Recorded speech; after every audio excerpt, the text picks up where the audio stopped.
के बाद करनाल पहुंच गया कार्यकर्ताओं के। जिस तरीके से पिछले 3 दिनों के अंदर बेमौसम बारिश का कहर हरियाणा के किसानों पे पड़ा है, मैं सरकार से ये मांग करता हूं कि एक तो जो मॉइस्चर का क्लॉज है इसको तुरंत रिलैक्स किया जाए, हटाया जाए और मंडियों में पड़े किसान के अनाज को तुरंत प्रभाव से खरीदना।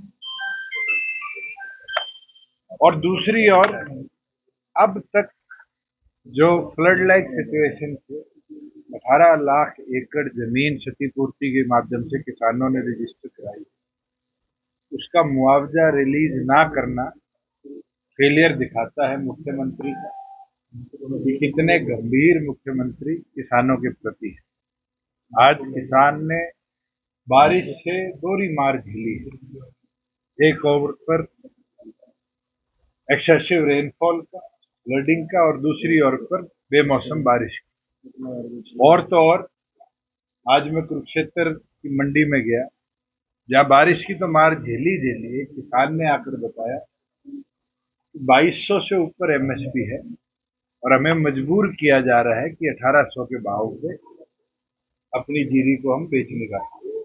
इसी तरीके से 2775 रुपए का बाजरा है और किसान से 1800 से 2000 के बीच में खरीदने का काम किया जा रहा है। ये दिखाता है कि मुख्यमंत्री कितने संवेदनशील है किसान की हालात के। मैं तो इतना कह सकता हूं, किसान त्रस्त है तो मुख्यमंत्री मस्त है। आज मुख्यमंत्री जापान बैठे, पिछले 3 दिनों में हरियाणा सरकार की ओर से एक भी बयान इस बेमौसम बारिश के नुकसान को ना किसी मंत्री का आया, ना किसी मंत्री का आया। मुझे तो वो दिन याद है जब 2023 में आपके इंद्री के अंदर यमुना टूटी थी और हमने रातों रात जहाँ उसके बांध की व्यवस्था भी करी थी और किसान के खेत में जब सिल्ट आया था तो उसका मुआवजा भी किसान को देने का काम किया था और तुरंत प्रभाव से 7-7 हजार रुपए हर किसान को रिलीज कर। नायब सैनी जी को तो आज चिंता ही नहीं। नायब सैनी जी को तो एक चिंता है कि किसी तरह अपनी सेंट्रल लीडरशिप को खुश रखे, चाहे प्रदेश में कानून व्यवस्था हो, इसके ऊपर एक सेकंड भी उनने ध्यान देने का काम नहीं किया। ये साफ दर्शाता है कि लॉ एंड ऑर्डर की स्थिति क्या है। आप आज सुबह की न्यूज मैंने देखी कि आपके करनाल और कुरुक्षेत्र के बीच में हैंड ग्रेनेड मिला, 2 युवक पकड़े गए। क्या ऐसी न्यूज हरियाणा प्रदेश में सुनते? तो आतंकवाद के टाइम पे पंजाब में सुनी हुई न्यूज। हर रोज मर्डर, डकैती, रंगदारी, धमकी, फिरौती, इस तरह की न्यूज आना। और कौन बचा है? छोटा दुकानदार,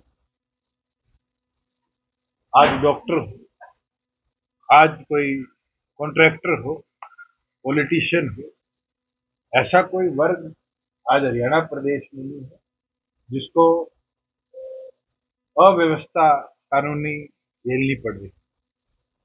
मगर मुख्यमंत्री का एक ही बयान आता है, गुंडे हरियाणा छोड़। गुंडे हरियाणा नहीं छोड़, हरियाणा की व्यवस्था को यूपी बिहार जैसे बनाने का प्रयास कर रहे। इससे तो अनिल विज जी का टाइम ठीक था, होम मिनिस्टर थे जब। इस तरह की व्यवस्था तो हरियाणा प्रदेश में नहीं दी। और सैनी साहब, अगर आपसे नहीं संभाला जा रहा तो विज साहब को दोबारा जिम्मेवारी दे। मगर हरियाणा प्रदेश के नागरिक को सुरक्षा देने का काम करें, हरियाणा प्रदेश के आमजन को सुरक्षा प्रदान करना हरियाणा प्रदेश सरकार और हरियाणा पुलिस का कार्य है।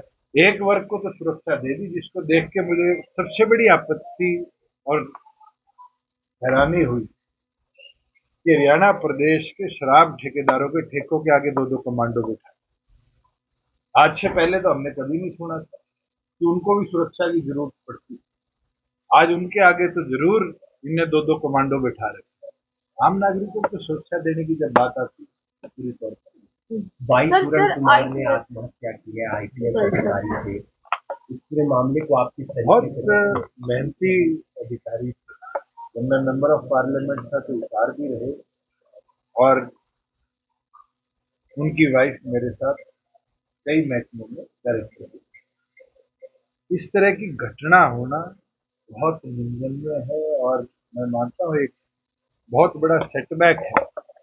क्या कारण रहे हैं तो देखो, पुलिस का इन्वेस्टिगेशन का था, मगर भगवान उस परिवार को ताकत दे, उनकी दोनों बेटियों को शक्ति दे इस घटना को झेल पाए, अम्मी जी को ताकत दे। और मैं उम्मीद करता हूँ कि चंडीगढ़ पुलिस उस पर तुरंत जो उचित कार्रवाई होनी चाहिए। कांग्रेस के नए प्रदेश अध्यक्ष बने हैं, उनको क्या लगता है आपको कि वो सभी को एक साथ कर पाएंगे, जैसे कि पिछले प्रदेश अध्यक्ष पर आरोप थे कि कुमारी शैलजा? शुभकामनाएं देता हूँ। जिम्मेवारी मिली है, अभी मिली है, और मिलने के बाद ट्रेलर आपने भी के हरिप्रसाद के बयान पे देख लिया, जो वीरेंद्र सिंह जी के बेटे की यात्रा पे क्या टिप्पणी करके तो वीरेंद्र और उसका बेटा एमएलए नहीं है। ये दिखाता है कांग्रेस की अंदरूनी फूट कभी समाप्त नहीं हो सकती, और इसी तरह अगर चलती रही कांग्रेस कितने प्रदेशों में बची है। जिन प्रदेशों में मेजर पार्टनर होती थी आज वहां माइनर पार्टनर बन चुकी है। वो